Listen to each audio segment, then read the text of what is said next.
Welcome, everyone, to another episode of Recollection Step, a Grand Archive TCG podcast, part of the Maindeck podcast family. I'm Dan. And I'm Taylor. Hello, listeners. Welcome to another episode. Dan, how have you been? I've been good. I don't feel like you matched my energy there. I was really trying to pump things up, and you're your usual calm and collected self. Well, yeah, I mean, I only get hyped for two things, and actually really it's just one thing, and that's only opening CSRs, and that's kind of it. And everything else just gets the normal kind of Taylor energy, for better or for worse. We do have some hype CSR opening short videos. Actually, that's right. I think we talked about posting those on the Patreon at some point. So yes, I have to remember to do that. That'll happen at some point. You get to see Hype Taylor and his definitely not staged CSR opening videos. I don't know why you would say they're definitely not staged, because they definitely are not staged. I don't know why that needed to be said. Pointed out. It's just adding detail for the audience. Now they know. I think most people assume that, but I'm great though. I'm good. We are living high in the TCG world these days. Really getting hyped for Worlds coming up soon. I guess that is one thing that I'm hyped about too. We finally had a little announcement a couple days ago as we're posting this, and I was excited to finally get to let people know that I am in fact going to be casting at Worlds, something that I am extremely honored to be chosen for. It was from what I understand, a very competitive tryout session, casting session for casting. It was a dream. It was really, really exciting. So I can't wait for that. I can't wait to see everybody there. And I can't wait to let the main deck team down by not playing once again. Or maybe I'd let you down more if I did play. Actually, this is really actually convenient for me, because now I don't have to, try and figure out how to tell you that I don't want you to be the erupting player on my team. All right, wait. Okay, come on now. Yeah, I think I'd be the reasonable erupting player. You'd want to play wind anyway. What would you be doing? Yeah, I mean that's fair. No, I mean if you were playing, you would probably be the top erupting player. Assuming we were going to bring erupting in our lists. So yeah, that's true. I mean, it's just that it would be me. So it'd be like, well, guys, let's play erupting. But that's the nice part, is now we don't have to worry about somebody showing up at like 11 o'clock the night before and being like, guys, how do we, who's got like the shield mates that I can use for this erupting list? How do I Dan sabotage at 11 p.m. You were using Lorraine and Rye, right? Well, I need those. It's okay. I wouldn't be sabotaging us now because I'm way too unreasonably high on temporal spectrometer to play erupting. Yes. Yeah, I don't think you can really make those work as well with the current builds, unfortunately. Temporal spectrometer and erupting seems really bad, which is, I think, something everybody can clip out of the podcast and quote when, like, a year or two down the line, it's like, that's the way to play an erupting deck. Well, dang it. Now I've got ideas brewing. Yeah, let's go. Yeah, I've got, we'll put the pin on this podcast. I'll be right back. Okay. No, just kidding.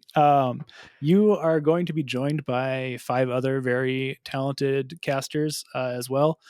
We have Red Zone Rogue on the lineup, Mark from Solar Games, Once in Love, Lineage Break Cam, and also Clem, who is I think a European representative who's been doing a lot of work to push the game over there. So that's very cool. She has. She's been posting some really awesome, like, little, like, bite-sized rules breakdown videos, which I'm a huge fan of. And just like running back through the list, honestly, of these people, Once in Love is the person I've interacted with the least. Like, definitely familiar with them, chat, a bunch on Discords and everything. May have even played in our leagues. I'm not 100% sure on that. We've run a bunch and I just can't remember. But of the others, Cam and I just recorded a video, which I don't even think you knew about, Taylor, but Cam and I did a community spotlight video, which should be releasing next week.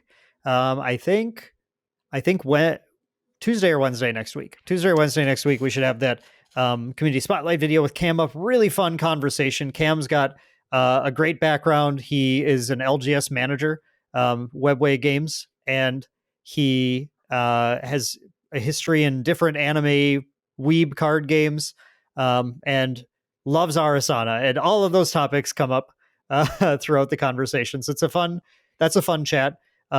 And Red Zone Rogue and I also recorded some gameplay, which I have been in the tank editing this week, which is a significant amount of work actually. But I'm really hoping this comes out to be quite enjoyable to watch, quite watchable.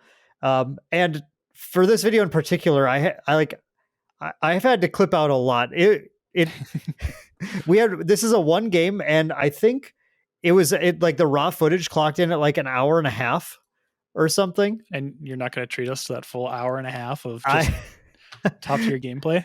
Yeah. So what you would get if you got the full hour and a half is like about a minute, 2 minutes of a turn, and then for like 3 minutes from both of us the whole time. It became a real grind at the end, and has a really cool ending. So I'm excited to get that posted. But so yeah, I got collabs with Cam. I got collab with Red Zone Rogue coming soon. We have, let's see, Mark and I have been trying to connect for a long time, actually. Mark, co-host of Talk GA, which is another excellent GA podcast. Really good production. Like Ava's the editor on that, and she knocks it out of the park every time. And the team is the team. Ava, Fome, and Mark are just awesome. Really great people. So I've been trying. At some point, Mark and I will get something together, but hasn't quite materialized yet. Did I 1, 2, 3? Did I get them all? I don't have the list in front of me. Okay, cool. Yep. Mm-hmm. Okay, awesome. Yeah. They're all great people. I can't wait to get to hang out with them more. And of course, do the whole casting thing too. It's going to be a ton of fun.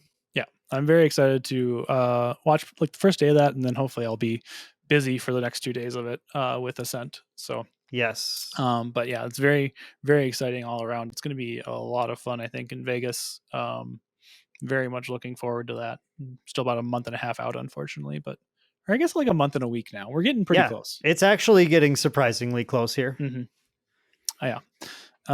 I've been very good as well. I'm a little upset actually because it's actually been like 2 or 3 weeks since we've played at locals. And I was really hoping to get like 1 or 2 more wins in on you before store champs, just to really cement it, that, really, really kind of give you some good foreshadowing of what's to come. Thank you. Yeah. I think 2 weeks ago, you and I just didn't get matched up at all. Yep. Yeah. And then last week it was Easter, and you decided that was a reasonable excuse to not come play GA, which I played on Friday. Because we have 2 days of locals now, and you conveniently forget about the Fridays now. So yeah, I'm.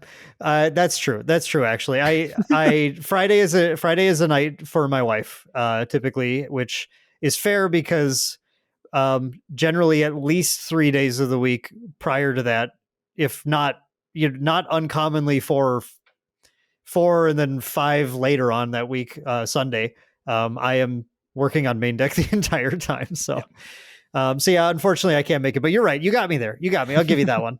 You played Friday. I played Saturday. Mm-hmm. So actually we've been starting to get a pretty good turnout locally as well, which is awesome. Yeah. We're starting to we have got like eight, I suppose, like really regular players with potential to kind of like bump up to 12 if we have a really, really good week. So that's awesome. It's been really that kind cool of just slow growth with Grand Archive that we've been hammering on for the past months. We've been saying that's happening, and now I don't know, Taylor. This is just like this was not in the show notes at all, but I just remembered. Sil was posting some stuff about GA Academy today. Did you see that going around? No, I haven't. I have not had a chance to check this out yet. This is cool. So you can actually visit their website at l2p.gatcg.com, and Taylor's going to immediately start clicking on the keyboard. It's a new initiative that it's in the test stages that they've been talking about on the Discord. Oh, okay.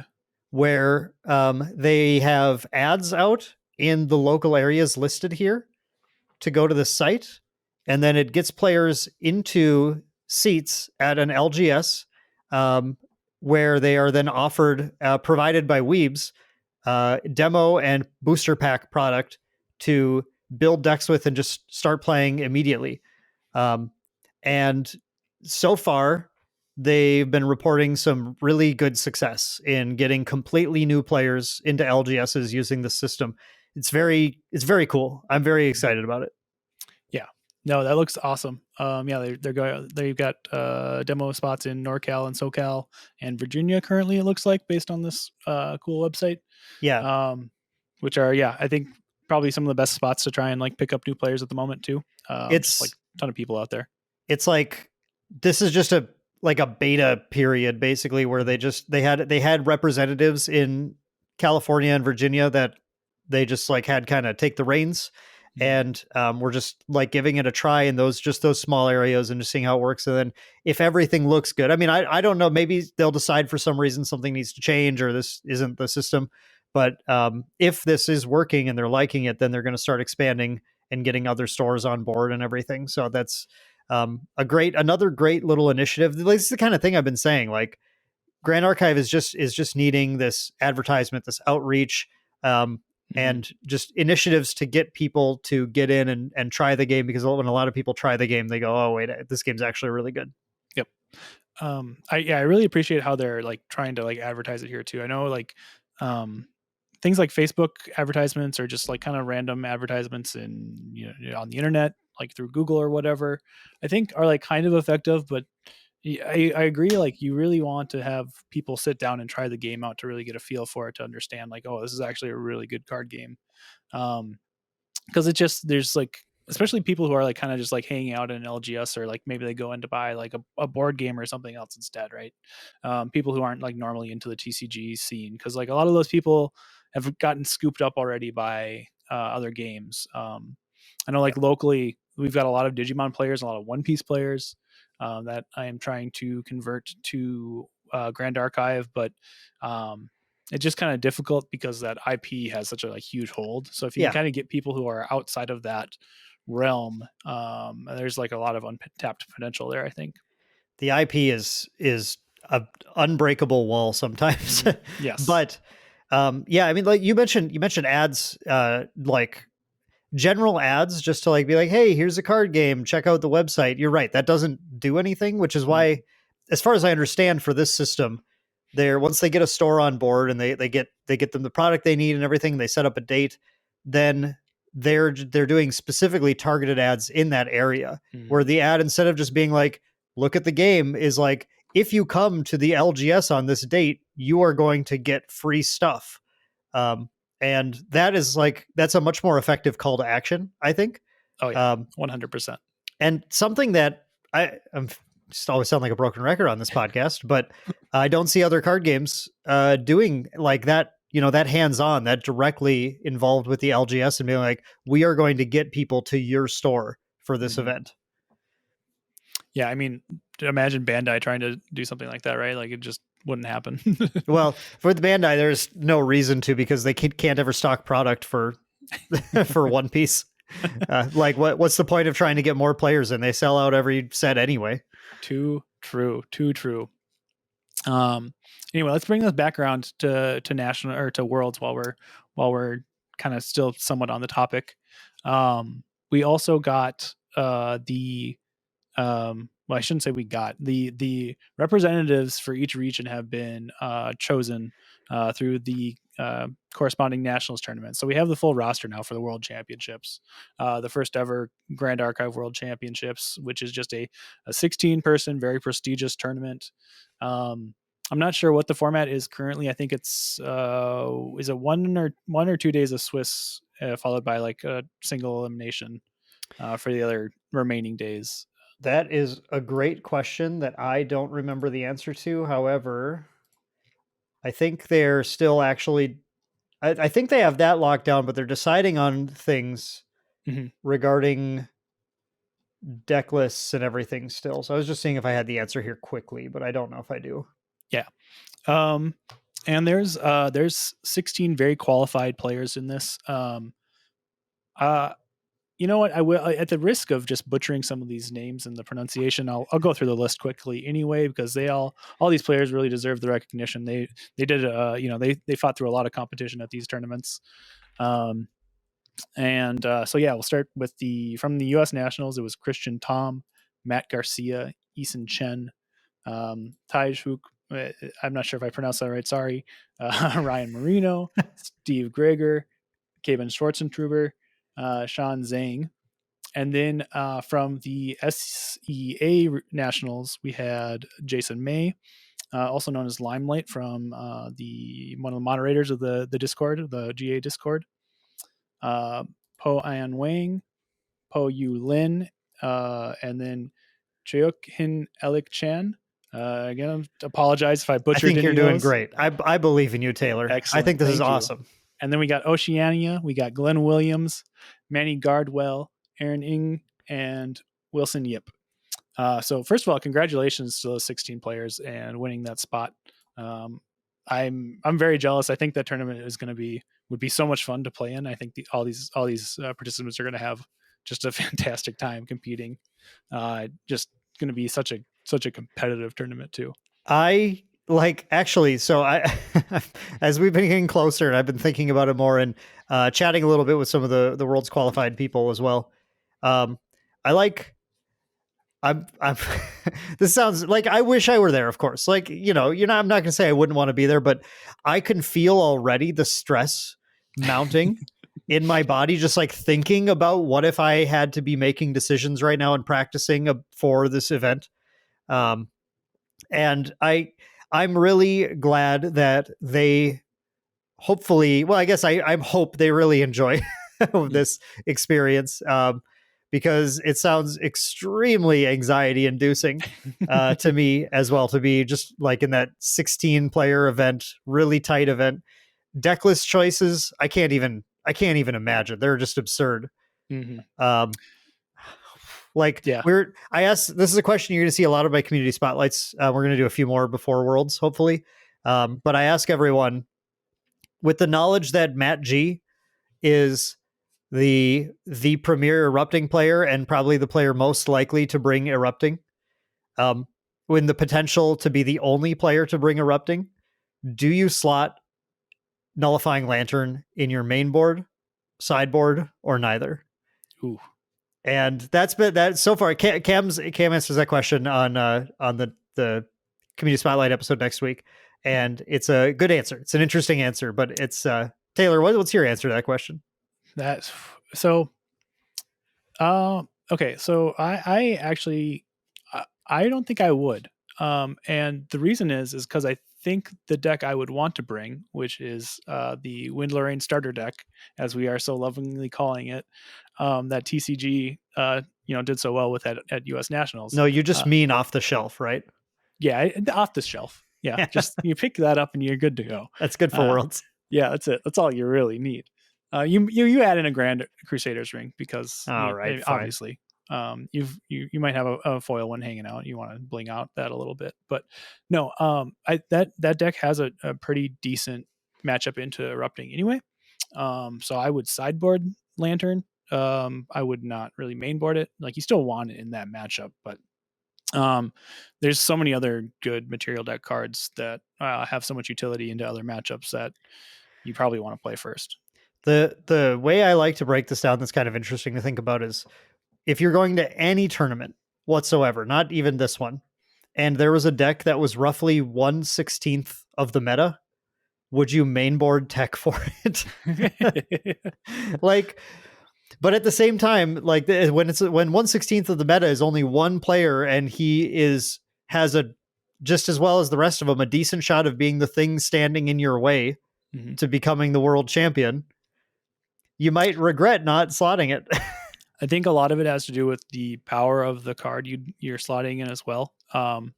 Like if there was only going to be one allies player and everybody else was Rye, and I had to decide if I was going to put Terrafring in my main deck, I don't think I'm going to, because I don't think that card is as impactful in the Allies matchup as Nullifying Lantern is in the Erupting matchup. And when you're guaranteed to see it every single game you want it, because it's in the material deck, yeah, like that's something I would be considering a lot more for sure. Very well reasoned answer from co-host Taylor. I like it. Thank you. Yeah, and let's see, the promo that all these players, I mean, beyond the cash prize, the promo that they will all be playing for was revealed earlier this week. Mm-hmm. What was it called? It was called Apotheosis, right? Yes, thank you. Apotheosis, right. I probably butchered that pronunciation too.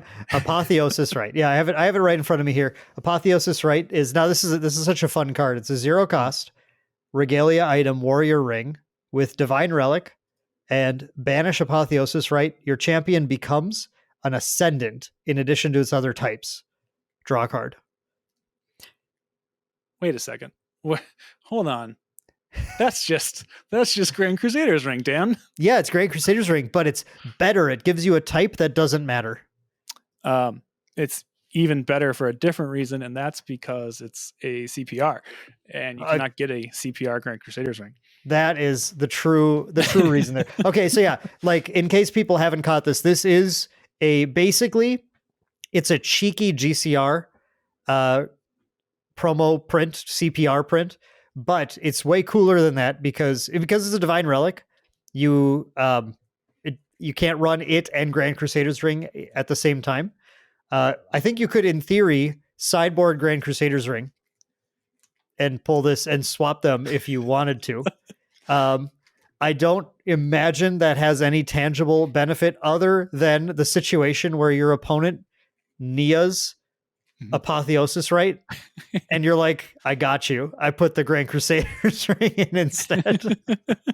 Now your Nia's useless. So I guess there's some like really weird, like crazy corner cases, but otherwise this is really just their cheeky way of making it so that the world champion, this only goes to the world champion, by the way. Mm-hmm. The world champion, when they're registering their deck list now, get to write Apotheosis right in instead of GCR and be really cool. The fact that it gets an ascendant doesn't have any game meaning whatsoever. It doesn't. I guess at some point it could, but I doubt it because I think the whole purpose here is to make a card that is in a cute way purely a just like functional reprint of the card for the world champion only. Yep. Yeah, it's super cool. The art is dope too. It's like, it's gorgeous. Yep, it's amazing. Just like very bright and shiny, and it looks like a Rite. Looks like some sort of rituals going on. It's very cool. Let's see what else I was going to say. Oh yeah, so I wonder if we'll see like a rules update in the future for some of this stuff too, because a lot of the spirits that were prizes for Ascents, they're technically like different cards. Like if you're submitting a deck list for an event and you put down Aethne, Spirit of Fire for your spirit, and you don't actually have an Aethne to play, technically you're supposed to swap that out for an actual like Spirit of Fire, I think, or something. I forget what the exact technical rule was, but they're like technically different cards. But then also for the teams event for Ascent Worlds, they've stated that you cannot use a Spirit of Fire and also an Aethne Spirit of Fire. So I'm not sure what the ruling will be, but either that doesn't really matter, because what really matters is just that it's a really cool prize card and a really neat way to like have a really cool special card like that's one of one for a winner of a very prestigious event without making something that's like functionally unique and like kind of broken, like what we've seen in some other card games when they do that. I guess I don't know how many other card games, but the one that really comes to mind is like Dragon Ball Z back in like the early aughts when Score was doing it. They had some crazy mechanically unique prize cards. Theirs were nuts. Theirs were like, hey, we made the only tutor in the game, and if you're a judge, you get it. It's like, excellent, cool. It's tournament playable too. It was, that card. Okay, they did stuff like that all the time. Yu-Gi-Oh is well known. For doing that as well. Mm-hmm. I want to just add on the topic of teams that just before anyone gets the idea, like they haven't said anything, but I'd say it's 99.9% likely that they make the same ruling they did with the spirits as they do, where you can't use both Spirit of Fire and Eithne in the same team for teams events. You also, I assume, will not be able to use Grand Crusader's Ring and Apotheosis right in teams, because that would be a legitimate advantage for Oh yeah. for that team. Well, like, I guess right now it's, I guess over time as we get more Divine Relic options too, that that advantage becomes less pronounced. And again, back to my temporal spectrometer love. I don't even know if it really is even that much of an advantage right now. It would just give a team like slightly more flexibility in what decks to play, but then they wouldn't be playing like temporal spectrometer or something, and like that's just wrong. That card's too good. Temporal Spectrometer, I think, has been slept on quite a bit by the community, especially because no one plays main deck Regalia Hate. Like, you have Windex playing Zephyr, but people are all about, they try and tell you that fire is the dominant deck, or the dominant element. So like, who's playing Zephyr against you anyway, right? Who cares? Some water decks are playing Fracturize, and I mean, there's like a fair amount of water decks, but like, if they Fracturize your Spectrometer, that's not really that bad for you either. Like, that's fine. So I don't know. I think that card is like super slept on. I'm excited to kind of mess around with that card in the upcoming months. So if fire is the dominant, I mean, fire is the most commonly played element, but the question is, how many of your decks have Spurn Dash and Meltdown in them and want to actually spend those on my spectrometer? Like, usually if you're putting those in your deck, it's because you have to answer something in particular. Yeah, I mean, the only time you really see it is in like Matt Garcia's lists. So, yep, the man well known for playing Erupting Rhapsody, for those who did not catch the reference. So, but yeah, super cool stuff coming up for Ascent Worlds and the World Championships and all that good stuff. It's very exciting.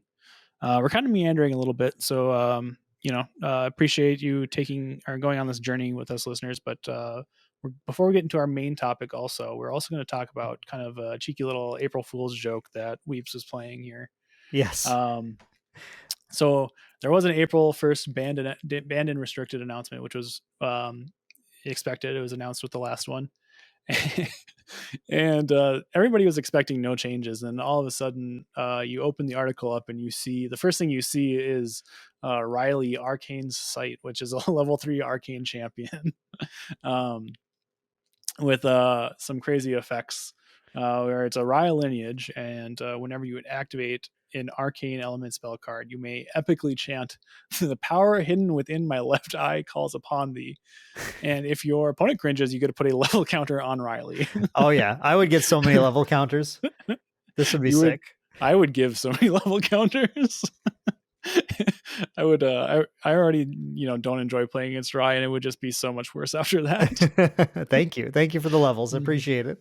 But yeah, they did a fun like level 3 April Fool's joke champion for each of the 4 elements that premiered in Dawn of Ashes.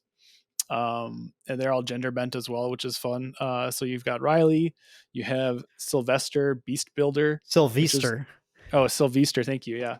Sylvester Beast Builder, which is just this buff dude who's just like surrounded by animals and just hanging out in Sylvie's clothes. It was awesome.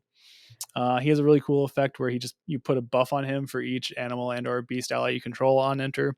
He also has 2 power inherently. So like a fun champion that can attack on his own. You have Xanderina, Blinding Light, where on enter you can repeatedly flicker your phone's flashlight and say Luxem Sight. If your opponent gets annoyed, you draw 2 cards and recover 3. And then you have Lawrence, Crux Cheater. This is my favorite one, honestly. It's a good thing that this was only an April Fool's joke. These cards were all banned again on April 2nd when they released another one to close out the joke. But yeah, it's a good thing they did that, because I would be playing Lawrence for the end of time. But yeah, on enter, Lawrence generates a Sword of Avarice card, and you put it into your material deck. And then you generate a Spirit Blade Ascension card and put it into your hand. Yeah, like this, I would just be done. I don't care about other champions. I would only be playing this. I'm already very Lorraine pilled. So like it gets a lot for me to play a different champion at this point. And this would just cement that completely. Can I just say that I love the flavor text on Lawrence, which is Crux is fine. Yeah, you can say that because that's exactly what I was going to bring up next. It's Okay, so good. excellent. Excellent. Yeah, this is a very funny. This is my April Fools gets kind of annoying, I think.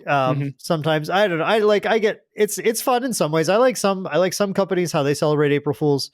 Other ones, it's like, all right, like whatever. I enjoyed this one quite a bit. This one was cool because it actually introduced cards that they allowed people to play in events for a short amount of time.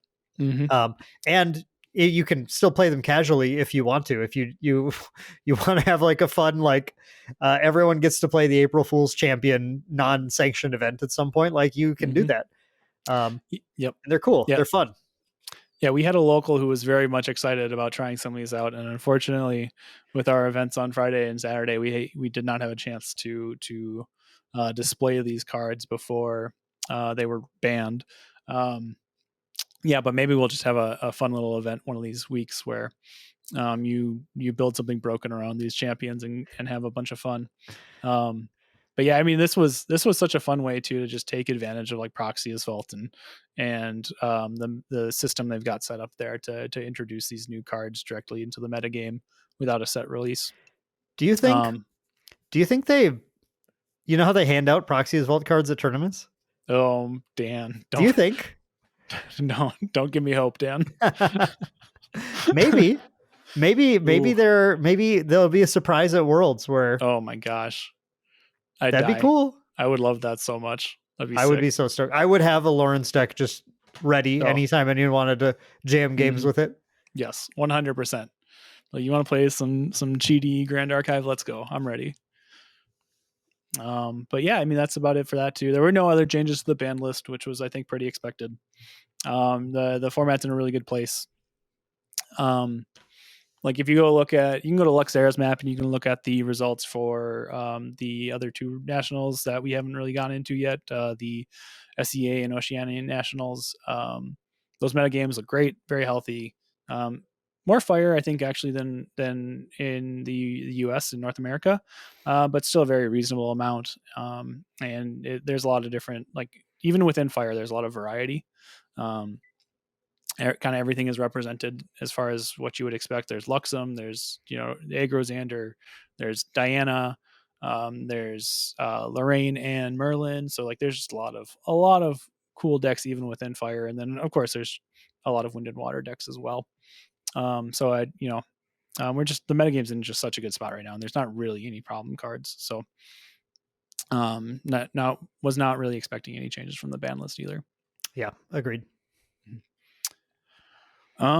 Let's see. I think that kind of covers a lot of the stuff we haven't really talked about over the last couple of weeks. That's just kind of like, hanging news essentially. Little news roundup for y'all. Yeah. If you want to segue us into our main topic, Dan. Yeah, I actually have two things to say today before we get to the main topic. I'm going to have our usual thing that you all skip through in just a second. But before we get to that, stay with me for one moment, because I want to mention to you that this is, Taylor, this is our 10th episode of Recollection Step, which is a monumental number. We're in the double digits now, which is exciting. If we had started this long ago when we probably should have, we'd be a lot higher, but there, it is what it is. So it is our 10th episode of Recollection Step. And to celebrate, I am looking to add a mailbag section to our future episodes.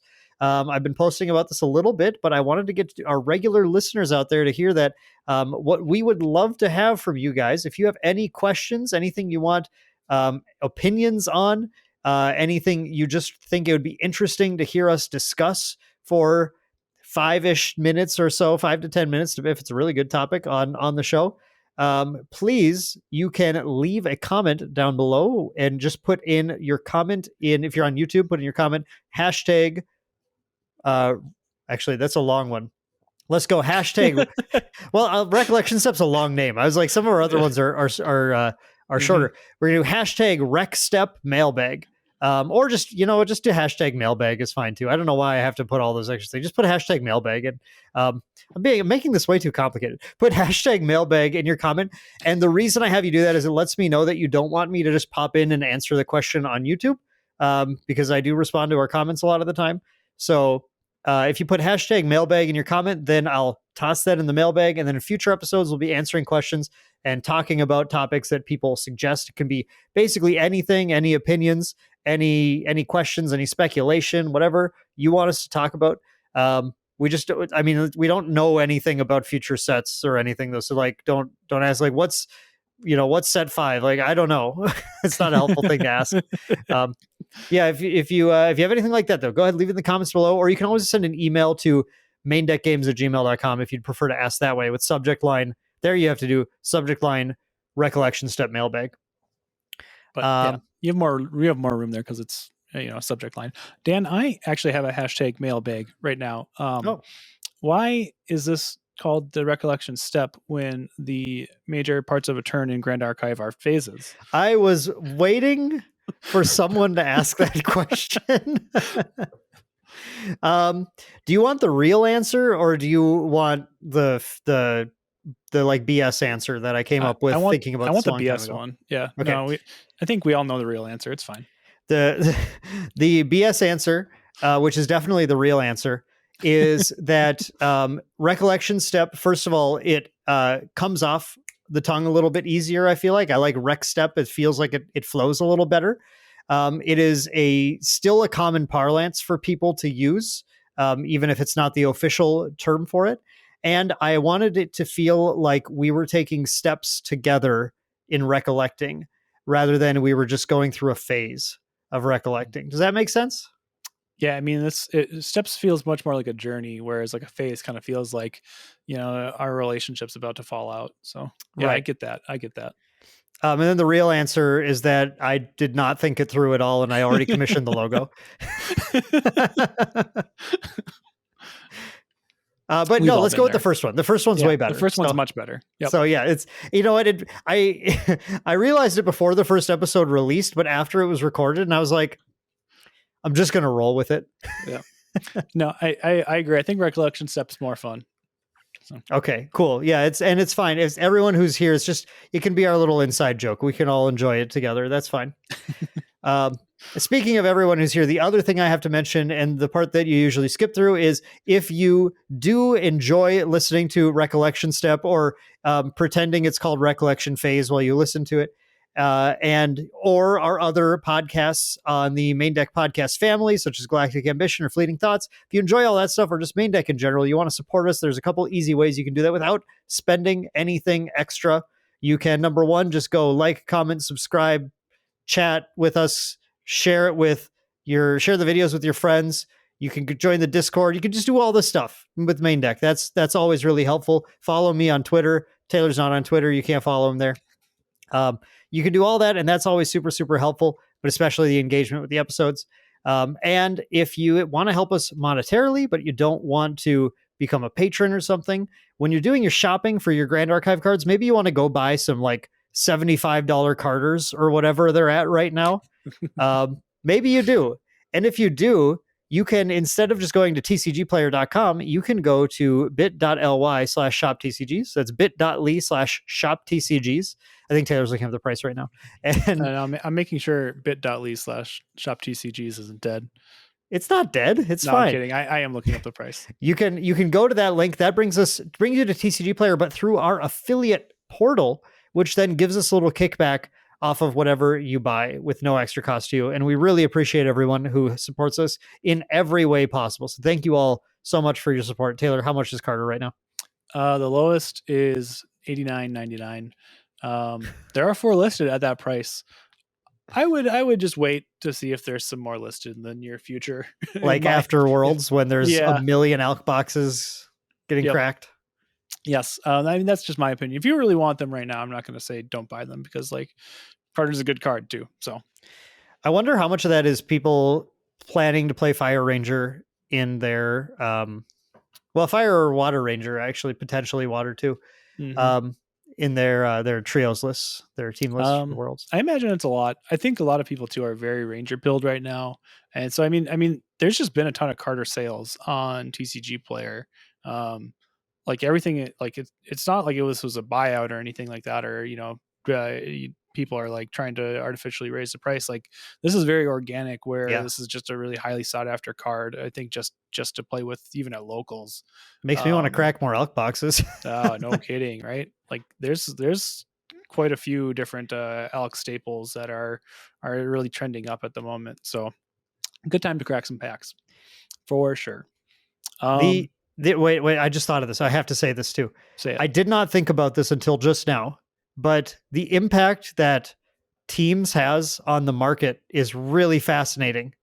Ooh, yes, it is actually. That's really cool. Yeah, Because like instead of just everybody going, oh, I'm just going to use my, my Crux cards that I have or whatever, suddenly like 2/3, 1 to 2/3 of the tournament has to like get cards or play with cards they don't normally play with. It's sort of like a forced diversity in a way, but then suddenly like a bunch of people are like, well, I guess I have a reason to play this Ranger deck now, and I guess I need some Carters, and I don't know what other cards are being affected by this, but it's interesting. Yeah. No, all those players who came in with ALC who have probably like latched onto like Fire and Water, now have a reason to go like get Beseech the Winds, right? Like yeah, a lot of cool stuff actually from that. That's pretty wild. Anyway, okay, lead us into our regular topic. Sorry. So yeah, I mean we're way past ALC at this point. That's old news. Like we could have gone over kind of the results from all the other national events that we didn't talk about yet, but like you guys can go find those lists. Those are on Luxera's map. You know where to find those if you want to really see them. But this is all in the past as far as I am concerned, because in about a month and a half, Mercurial Heart will be releasing. So we're gonna have a new set in the metagame again, and obviously, what we should all be doing is just kind of like baselessly speculating what we're going to see. Yeah. No, I'm just kidding. We don't want to do that, but we do want to kind of express some of our wants and desires from what we would like to see from MRC. Because it's going to be the first set that's really going to support kind of all the elements, especially the advanced elements so far. We had FTC that had some extra support for the Dawn of Ashes meta classes and elements. We had ALC, which was basically only the new advanced elements and really only supported the new classes. So this is going to be the first set where we'll really see like hopefully a good amount of supplemental cards for kind of everything. And it's a big set too. It's over 210 cards or something like that, I think. So like over twice the size of FTC, so lots of room for actually like kind of like a ton of different things to happen. Not to say like FTC was like boring or anything. It was just small, is the thing. And it just limited the scope it could really have and the effect it could have, just due to only having like 90 or so cards. Like you can't buff up everything with all that, unfortunately, because like some decks just needed like 1 or 2 more cards to really start popping off. Some decks still need like a lot of cards, and so Mercurial Heart is really like the opportunity for that. And then of course too, there's like the 2 Recollection collections as well, Recollection decks, I should say, for Tristan and Sylvie, that are going to have like a ton of extra assassin and tamer support supposedly, even beyond what we're going to see in MRC. So yeah, Dan, I'll just throw the question to you right now. Like what are you most excited to see or most hoping to see from MRC? Well, we have some teasers already from Silidar, who likes to post off the wall random teasers on Twitter all the time. One of the teasers that he gave that got me really excited was that there would be a new cycle of spirits in MRC, which is something that I don't know that I feel like I need to see. That's the interesting thing. Like, I don't have any problem with the current spirits and the serene spirits as options. I think serene spirits are a pretty particular option, but they're a good one when they're useful. And I think the regular spirits, I mean, I like drawing 7. I'm always happy to draw 7. It's a good feeling. Mm-hmm.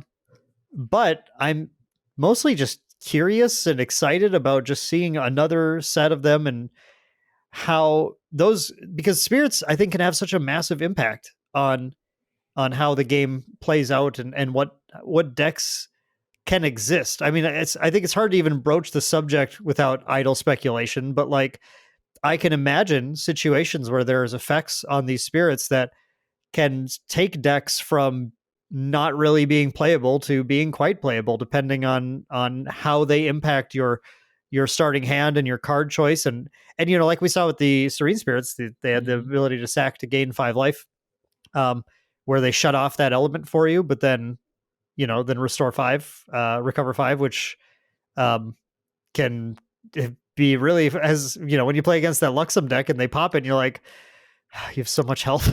Yeah, it can be it's a lot to get recover through. 6. I'm sorry, I said 5 is 6. Yep. Yeah. And but yeah, I mean, like they could have more off the wall abilities like that too. So it's I'm excited to see what those are like. Yeah. I mean that's the thing, right? Is like with spirits, you have to figure out a way to make not I assume like you're making a new cycle of spirits because they don't just draw 7 and do some other small thing, right? Like I think that would be really disappointing actually if it was just like draw 7 and have like small effect where it just is like almost strictly better than the original spirits. So you have to come up with some way, like you're probably drawing 6 or 5 or whatever. So you have to come up with some way to make the change in however many cards you draw worth it. And for the Serene Spirits, that extra like life buffer is worth it for the decks that want it.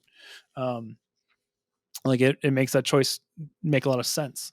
And it, like makes those spirits really interesting. So I'm really excited to see kind of what they came up with to really add a little pizzazz to those and make me want to play starting with 6 cards instead of 7. And see how interesting that is. We've already seen kind of with Ranger how like Ranger can kind of work with a smaller hand size as they level up. Like when Diana gets to 3, she just gets to like banish all her lineage and get a bullet for free and get Shadow's Twin, and she doesn't really need hand anymore after that because she's just going to hit you for a lot of damage with a bullet every turn. So maybe there's some like champions like that too that help kind of like support a more limited hand size to begin with. Yeah, I mean, it could go in the other direction too. I mean, I don't know how you balance it, but what if these spirits allow you to draw 8 and then they have a drawback of some kind? Or what if they allow you to draw 7, but they have an additional effect and a drawback? Like there's lots of directions, and if there's one thing I've seen from Weebs, it's that I have trouble predicting where they're going to go with things properly. They do like to subvert expectations, I think, fairly often. And often they'll subvert expectations to the point where people will think a card is not good when it's actually temporal spectrometer.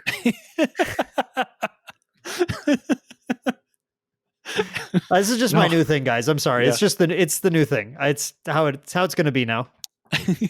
I mean, that's actually a really good point. Like, what if one of these spirits is like a curse to like enable Curse Breaker or something like that? See, that's what I'm saying. That's what I'm saying. Like, there could be stuff like that. Like, suddenly a deck type is enabled because I don't know.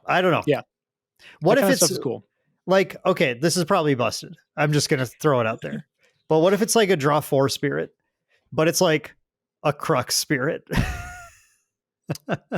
Ooh, okay. Yeah. Like, okay. Yes. I know that's broken. That's gotta be broken. That's gotta be just straight insane. But I'm just spitballing. Like this is the kind of weird direction. These are basic element spirits based on his tidbit. Okay. So okay. Well, it probably won't be that, but maybe they are just going to do one extra Crux spirit because they're like, this Taylor guy, we really like him. Let's show him some love. And it also has the effect. It has the effect that you may use Lawrence Crux Cheater even if it's not legal in the format. Okay, well, so speaking of broken Crux stuff, that is what I really most want to see from MRC is broken like Crux stuff. No, I want to see a new Crux sword that is not Prismatic Edge. That is something I can play Ascension with. Okay. Because losing Avarice, you kind of lost like the staple sword, and Prismatic Edge is like for the most part pretty good. But if you're in a Wind Mirror, it feels so bad to play. And even in like if you're playing Wind into Fire, or if you are playing Fire into Wind, it's kind of rough. Like you get the I mean, fire, I guess, isn't so bad because you can kind of plan around having that damage every single game that Prismatic Edge gives you. But it just is like, it'd be nice for there to be some sort of cool sword that does something that like would justify losing the card of Ascension for, or going down a card when you play Ascension to grab. Because like right now you can grab Drawn Blade, which is cool, but that just cycles. You can grab Sealed Blade, which like puts a bunch of power on, and you could like attack multiple times for 3, which is really cool. Without having to pay a bunch of floating memory for it, but just kind of something that's a little bit more like dynamic and kind of has some cool like gameplay interactions or something. Like maybe it comes in and like saves a unit or something, or like gives like prevents some damage. It could be like kind of toolboxy kind of stuff like that. Like there's a lot of things they could do. So like that's mostly what I'm excited to see is just kind of like if there's any cool swords to Ascension out. Sorry, you just got me stuck now. Like I'm thinking about Sealed Blade, and then I'm thinking of like Erendite, and I'm thinking like maybe I gotta swap my deck before our store championships and tomorrow when this releases. Hold on now. Yeah, all right. This you've fallen into my trap. I've gotten Dan to play Mordred at our store champs. Not Mordred. I'm gonna play a Crux. I'm gonna play. Okay. Fellow podcaster Ava, part of Talk GA. I constantly see her posting about her Lorraine, not Spirit Ruler, but Lorraine Crux Knight water deck that she is sweeping locals with constantly.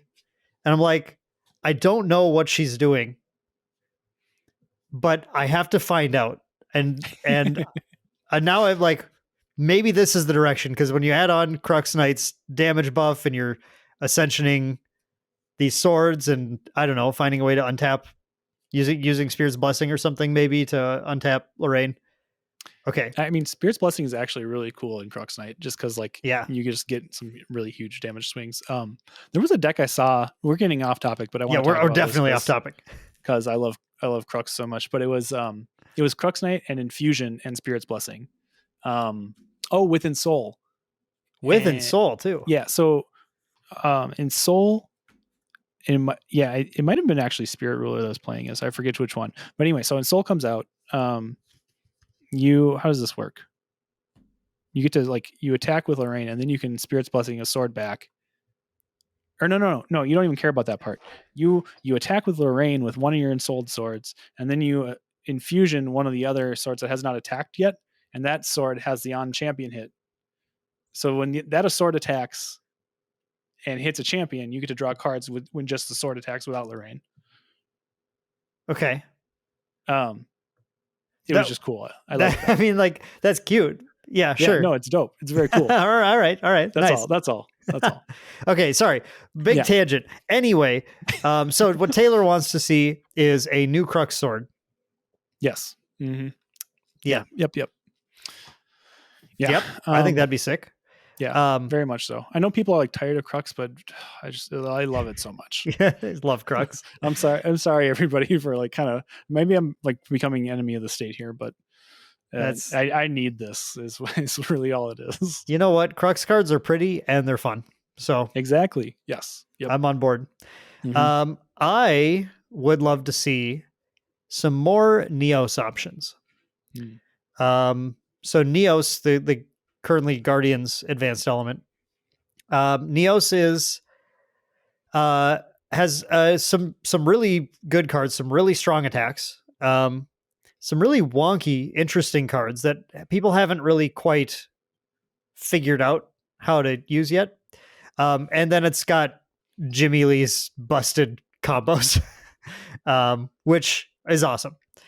I feel like, other than maybe Provoke Obstinance, the Neos cards don't do kind of what I was expecting to feel like I'm doing with Guardian. When I get to that stage, like, I kind of wanted some kind of Neos cards to get to Neos and then go lockdown. Like, you needed to kill me before I got here. Now the game is under my control. Instead, it just kind of feels like I have 30 health. And that's why the game is favored, just because it's going to take you a long time to kill me. But, none of the stuff is feels like it's quite just becoming a Neos Elemental, I guess, can be that way. But Neos Elemental takes a lot of setup too. It's like it's trickier. You kind of have to get to level 3 and then you have to survive another few turns before Neos Elemental is like a real card. Yeah. So I am interested to see what other, I assume there'll be at least a couple new Neos cards in here. And I just kind of want to see what other, because like it's advanced element cards are the thing where it's like it can just take one. It can take one advanced element card to create an archetype. You know, it only took Spirit Blade Ascension to create archetypes using that, because they're just that potent and define the gameplay that much.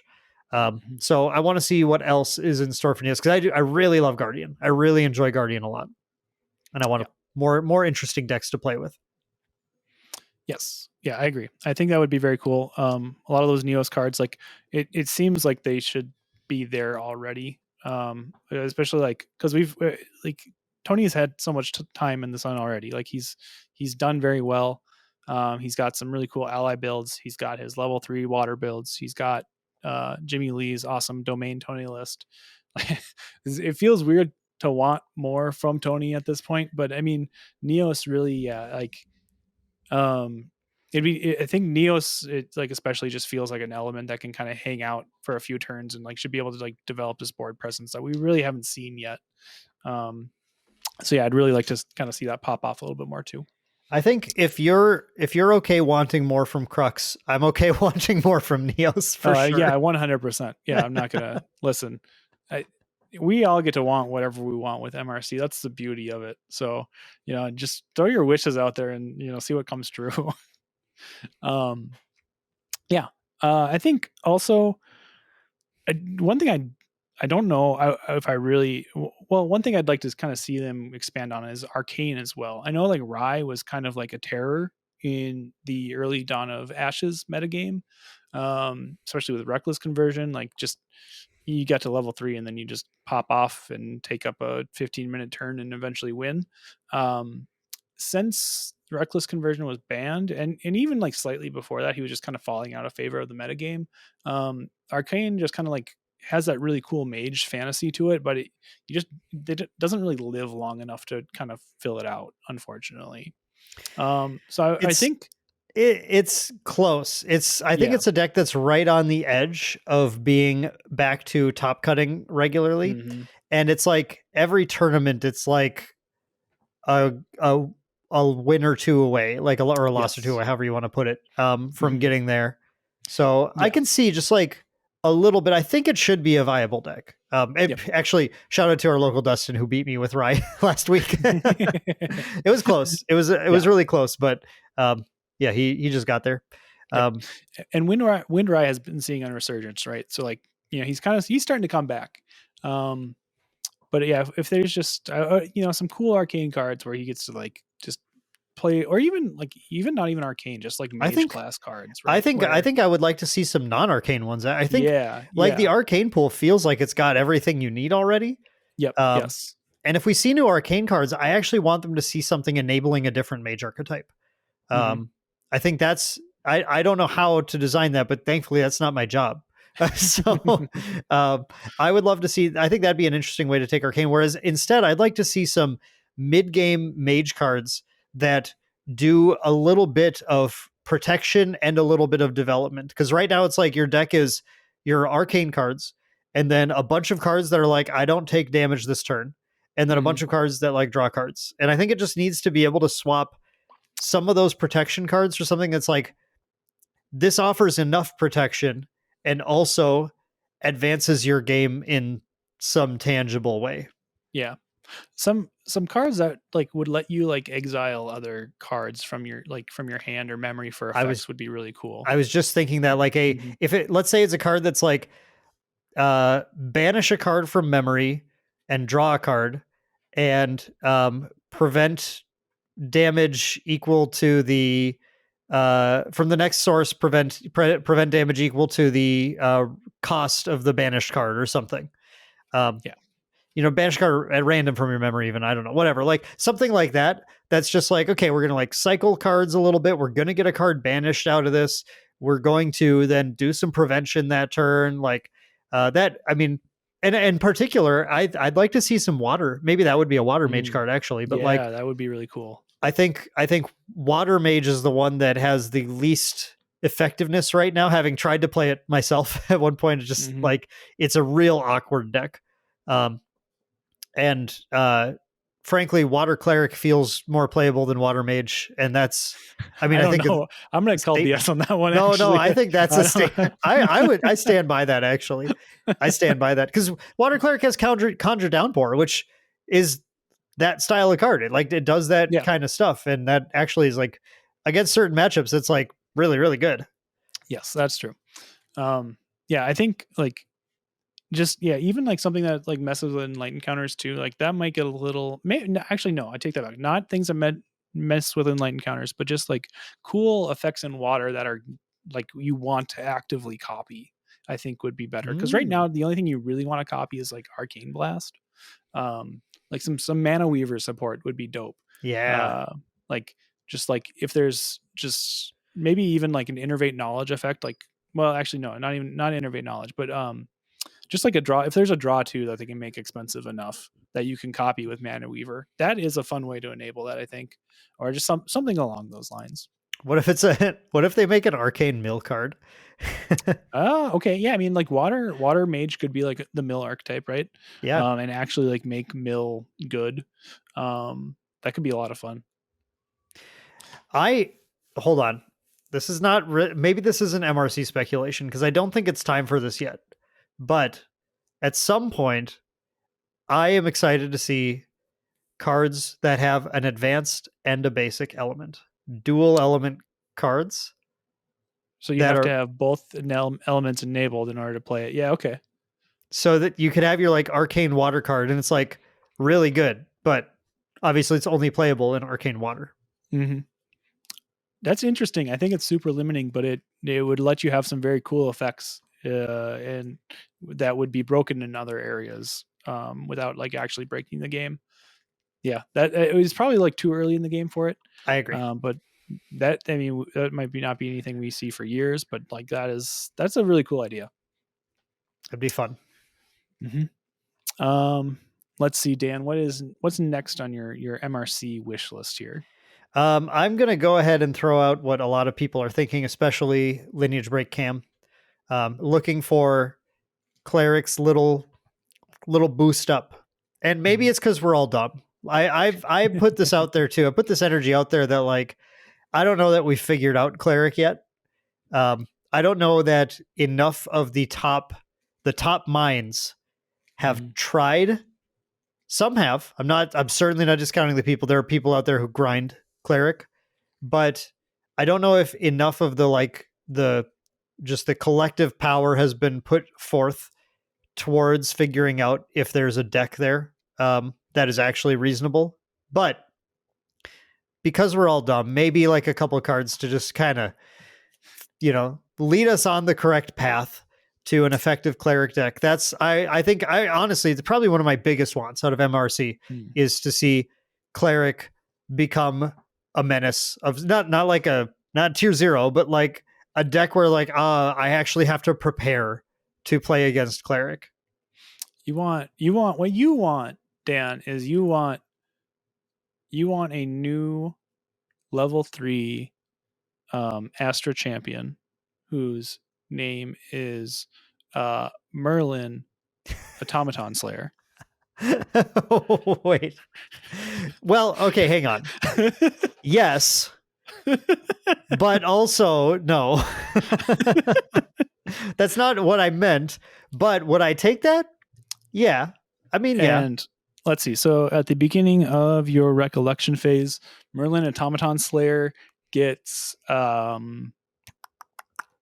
you put one card from your hand into your memory. If you do, glimpse 1.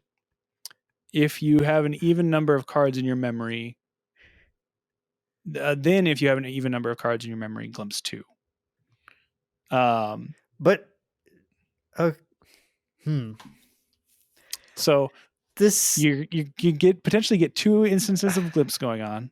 You can start seeing some star calling. You can do some card selection, some filtering, right? Is this bad though? Is it? This is at the beginning of Recollection, so you get them back for the turn. Mm-hmm. Maybe it's still bad though. I mean, And then you you still get have to pay. you For pay the star calling. calling cost, but you get to pick your cards up right away. You pay Yeah, maybe it's like after good. you pay the cost. I think it's don't know. better than the current Arasana. I think with the right card pool, the current Arasana is better. Oh, that's fair. Yeah, but we just don't have those cards, so or we're Merlin's dumb, better. or we're just. So I mean, I think that's actually more likely. Like that's closer to the truth is that we're just dumb because like how long did it take for people to get into Luxemzander, right? Like that deck, it does not run a lot of like FTC cards. Like you could have played that deck in the DOA meta, and been just fine. Like the big one, a lot of people think that like Spirit of Serene Fire is really important in that deck, and I agree it is. It's very important, but I mean that shell is pretty much there otherwise, right? Like there's not a whole lot of crazy tech from Serum of FTC Wisdom was added to that's ALC. Yeah. Some of them are like a lot of lists are down to like one copy of that at the moment. Like Okay. and there's some good cards that are being played for, right? From ALC and FTC. But I mean, like the core of that list was there, and it just took people a long time to figure out actually how to play it, which is probably what's happening with Cleric and Astra as well. Yeah, and I wouldn't be too surprised by that being the case. But either way, I would like to see. Your Merlin is interesting, and I'm probably going to be like thinking about that as I fall asleep tonight, whether or not that's good. It's an interesting card, good enough, I should say. But I would like to I like Arasana. People like Arasana. Arasana is a popular character. Both of Arasana's level 3s are really cool. Yes. Just want them to feel more playable to me. I've used the word feel there particular because that, like, again, I don't know if we just are bad at this game and haven't figured it out. We are. I mean, that is one of the things I want from MRC is just like some more like signposts, right, to help kind of players like figure out how to play the game. Like, Arasana has some like pretty obvious signposts already, right? Like Cosmic Bolt with her level 3 is like, oh, you get to level 3 and then you win for free. You play things like Cosmic Astrolabe and get a free glimpse every turn, and you just will get there. Like you get some pretty obvious like build arounds there, but what is not necessarily obvious is like how you play the turns up until then to like make sure you can survive through the game. So some more like kind of signpost cards that help you figure that out. There's stuff like Dungeon Guide, which is awesome. Like that, like, oh yeah, obviously I'll play this. I'll go to level 3, have a really good time. Like I get here a turn early now. Maybe we can get like a dungeon survivalist or something that has, I don't know, something that tells you like, hey, you don't actually want to be like spending cards right now to just like do random things. Like you want to be trying to use your cards to stay even on cards as you level so that you don't like go down so many cards once you get to 3. Taylor, can I be honest about something I was thinking about literally yesterday? No, I would really appreciate it if you were dishonest with me. No, I'm going to be honest. Of course, please be honest. Okay. I was thinking about in Cleric. Are you ready for this? Yes. Temporal Spectrometer. Okay, but real talk. I know though. That's like good. I'm pretty sure like that's what you want to do. You are up 3 cards when you go to level 3, as long as the Spectrometer survives to that point, and you survive to that point. But Taylor, how many games did we play of starter deck Cleric against every other starter deck? We played so many starter deck games, and in amongst all those games, how many games were you able to even pay the star calling cost of Comet Fall when you leveled to 3? Like 3 at the most, probably. I'm not even sure it's 3. Yeah, it was rough. We tried. I mean, we tried going fast. We tried going slow. We tried kind of just everything in between. And I mean, obviously, starter decks are starter decks. That one is notoriously missing, I think, some key cards to keep your advantage up. But that is it. The point isn't what people have available right now to do that in the main board, or that in the main deck. But it's that if you could have a card in your material deck that says you are +3 cards the turn you level to 3, I feel like that's so good. That can change a lot of the playability of that deck. 100%. Yep. Completely agree. So there you go, listeners. If you're ready to crack Arasana, let's start trying it out. Let's get those temporal spectrometers lined up. And if you don't have a temporal spectrometer, remember bit.ly/shop TCGs.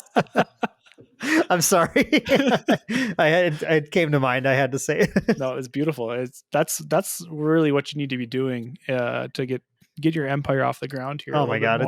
It's so like disgusting to have to say everything like that. You got to shill, Dan. You got to do it. Oh no. Let's see. So actually that's a really good way to kind of bring us back home to present day, right? Like we don't need to wait for Mercurial Heart to get Cleric going. We have the tools available right now.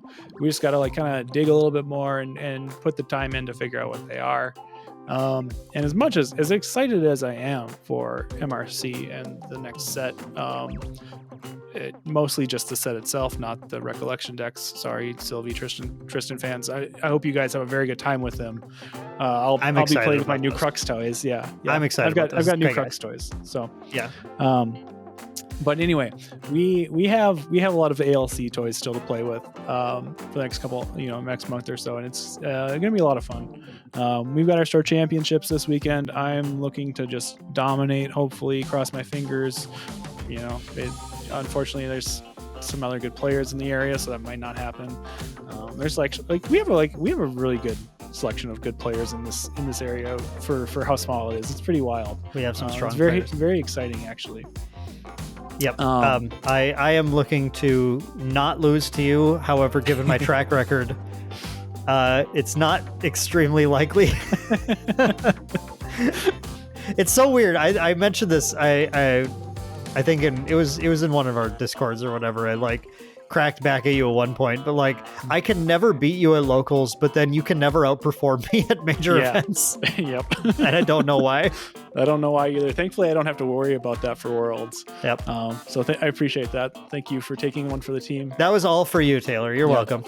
Awesome. It's gonna feel good to get a W for sure. Except for the fact that this would have been the one where we would have been on a team together.